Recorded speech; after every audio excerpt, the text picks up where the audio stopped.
ભારત વિશ્વ વિભૂતિ ડૉક્ટર બાબા સાહેબ આંબેડકરને નમન કરીને મારી વાત શરૂ કરી. ટૂંકમાં બોલવાનું છે એટલે બહુ વધારે લાંબી વાત નહીં કરું. પણ ગુના લગત અત્યાચાર સમિતિ જે 2016-17માં બનાવી હતી અને જે યાત્રા પણ નીકળી હતી, આઝાદી યાત્રાના પરિણામ પણ આપણે બધા જોઈ રહ્યા છીએ.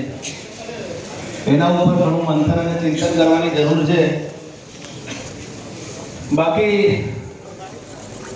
ભાઈ ચંદ્રશેખર આઝાદ જ્યારે જેલમાં હતા અને ત્યાંની સભામાં સુબોધભાઈ, આપણા એક મિત્ર રાજુ સોલંકી જે અહીંયા ઉપસ્થિત છે કે નહીં ખબર નહીં, પણ એ વાત કરીને હું મારી વાતના પૂરી કરીશ. રાજુ સોલંકીએ દિલ્હીની એક જંતર મંતરની સભામાં એમ કહ્યું, અને એમાં દલિતોની સ્થિતિ આ છે: बोने के लिए हम हैं, काटने के लिए हम हैं, उजाड़ने के लिए हम हैं, जलाने के लिए हम हैं. काटने के लिए हम हैं, उजाड़ने के लिए हम हैं, बोने के लिए हम हैं, जलाने के लिए हम हैं. इस देश के शासकों ये सुन लो, इस देश के शासकों ये सुन लो.